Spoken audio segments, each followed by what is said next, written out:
Hi, what's up guys? Today I would like to show you my Nekroz deck profile post Battles of Legend. Unfortunately, the new product will be postponed. I think it will be released in August because of the production problems. And it's really unfortunate because I would like to play with the old decks that got new support, for example, the Nekroz deck. So let's go into the deck profile. For the new Nekroz non-ritual monsters, I play 3 events. This is the main normal summon of the deck. And on normal summon, it can special summon Nekroz from deck. So it can be either Emilia, Ariel, or Shirt. So Emilia is the it can be special summoned from the hand if I have a Nekroz warrior on my saddle field or in grave. And on summon it can search a ritual monster, Nekroz ritual, or ritual spell. Ariel on the tribute can search a Nekroz non-ritual monster, and Shirt can search a Nekroz warrior. So all these cards can get me other resources, and Ariel and Shirt are here mostly with the combination of the Nekroz of Redware. So this card can tribute up to 2 Nekroz monsters to send Nekroz cards from deck to grave, and that way I can clear my monster zones, or I can tribute from hand to dump cards into grave, and all the ritual spells can banish from grave to search another ritual spell. To banish it, I need to banish one other Nekroz monster from grave, and banishing it's not a problem, and also it can be beneficial because the new events has a secondary effect. So if this card is tributed, I can add back any number of banished Nekroz cards. So with this combination, with this card, I can banish I can fill my grave with 2 Nekroz rituals. I can banish that way 4 cards, and I can banish 2 more with the Divine Mirror second effect, because this card can be banished even if there are monsters on the field. So most of the time with this combo I can banish 6 Nekroz cards from my grave and add them back with events, so it's a +6 easily.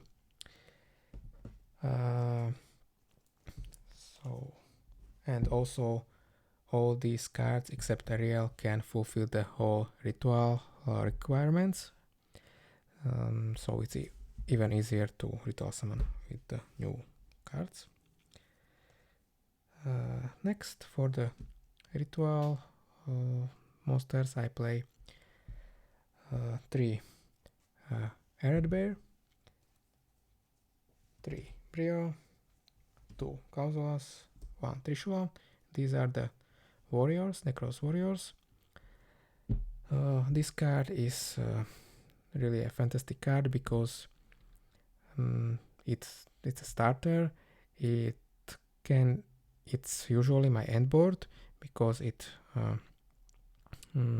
protects me from nib, and also it's a disruption during my opponent's turn, and also with this effect I can also banish cards.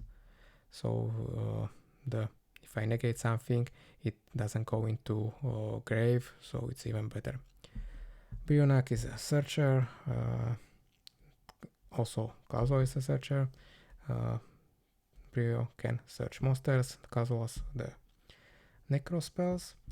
I play 2 casuals. I originally played only one, but I added a second one because of the Emilia requirement that I need a Nekroz warrior on my side of the field or grave. So it's even easier to get it, because with Emilia I don't want to normal summon this card, almost never. I want to special summon it and save my normal summon for the events to get a free value to special summon from deck. Trishula is a board breaker, and also it's a disruption during my opponent's turn, because the new Divine Mirror card is a quick play ritual spell. It's a quick play spell that can ritual summon. So with this card I usually summon Trishula. Unfortunately, Trishula has a when effect, so it can miss timing. So if I want to activate the Trishula effect with the Divine Mirror, it needs to be a chain link one. Next, for the other Nekroz rituals on warriors, I play 2 Unicorn, 1 Valkyrus, and 1 Metaltron. So the Unicorn are great because they are great endboard piece, and it helps me to break boards, because if this card hits the field, all the extra deck monster effects on the field are negated. So this is usually, I want to end on this card, but for most decks nowadays it's not really hard to get over it, because Bestials are stronger, Keshtira cards are stronger, Fiendmeat can send it to grave, and so on, so on. Also, Melis can get rid of it with their traps. To save this card from battle, I usually want to end on Valkyros in hand, because this card basically ends the battle phase. And I also play 1 Metatron. I try to play 2 because it's a good combination to have this card in the pendulum zone and a second one on the field, because it is kind of pendulum zone, and Nekroz in the card is banished. I can banish one of my opponent's spell traps. So this card is great, but usually not all my opponents have a back row that can be multiple back rows, so most of the time it's just 1-for-1 and it's stuck in the pendulum zone, so it's not that great, but it's a really good disruption, so I usually want to summon this card. But the main endboard piece are these two, with the Trishula and hopefully Valkyrus in hand. So only after that I summon this card, but usually only if I have a really cracked hand. And next, for the spells, I play 3 Divine Mirror, 2 Cycle, 1 Kaleidoscope, and 1 Mirror. I don't want to play too many of them because I can brick on too many, and it's really easy to get into them. And I play 2 Cycle because after turn 1 this is the best card, except the Divine Mirror, because it can special summon back cards from grave.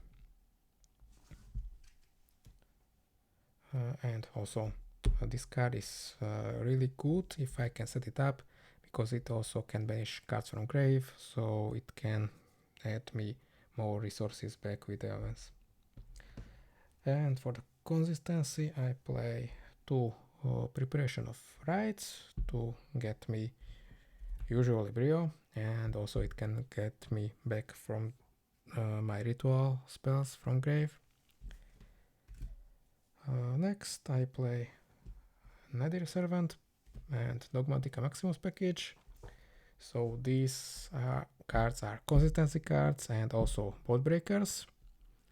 So I have a lot of cards in my extra deck to send to either search, draw or break my opponent's board. And the non-engine, only non-engine that I play is 2 Nibiru, 2 draw and 1 call by grave. So after testing I found out that on drawing 2 or 3 non-engine means that I usually brick, and it's very hard to play, or even if I don't brick, my turn ends on 1 hand trap. So I only want to draw 1 non-engine max. And also the Nadir Servants, this package also can count as a non-engine because it helps me to break boards. And I choose to play this non-engine because Call by the Grave is really important because draw kills this deck. It's really hard to play under draw. And these 2 cards are the most impactful cards that I can play. Also, I try to play Fuvalos and other more charming cards, and also Ultimate Slayer, but those cards are really bad if I go first, because this deck is not building unbreakable board usually. So if I drew into non-engine, I want to have a non-engine that can be used even if I go first. So if my opponent wants to break my board, these cards can help me. Also, Call by the Grave is an interruption. And that's it for the main deck. In the extra, I play a lot of cards that can be sent for the Nadir Servant, Maximus or Ultimate Slayer. I play it in the side, and also for the Kaleidoscope. So for the fusions, 1 Garura, 2 draw card, and these 2 pop, Grangayon and Luluvalit. These are the level 8 and 12 for the Kaleidoscope. These 2 cards I can sometimes, but rarely, use the Grangayon effect because I'm usually locked with the Dogmatica lock. But if I send this card with the Kaleidoscope or with the Ultimate Slayer, I can pull this card, pull this effect off. Next, Herald. These cards are really important for the send effects.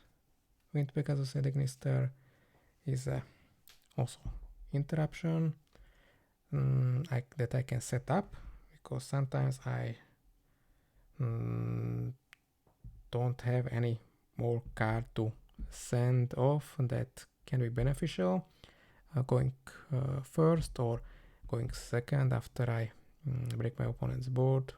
So this card is another option. Next, I play Baguska.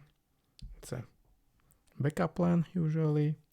If my opponent draws me, Exetonite to clear everything from the board. Aggregator.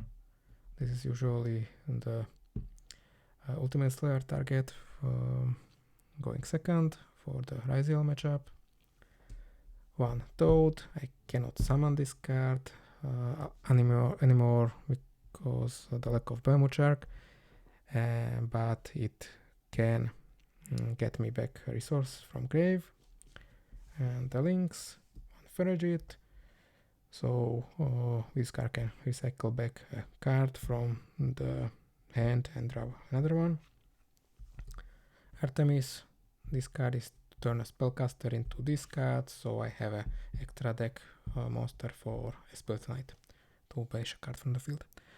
And that's it for the extra deck and deck profile. Let me know in the comments what do you think about this deck, what would you change, and what other deck profiles you like to see. Thanks for watching and see you next time.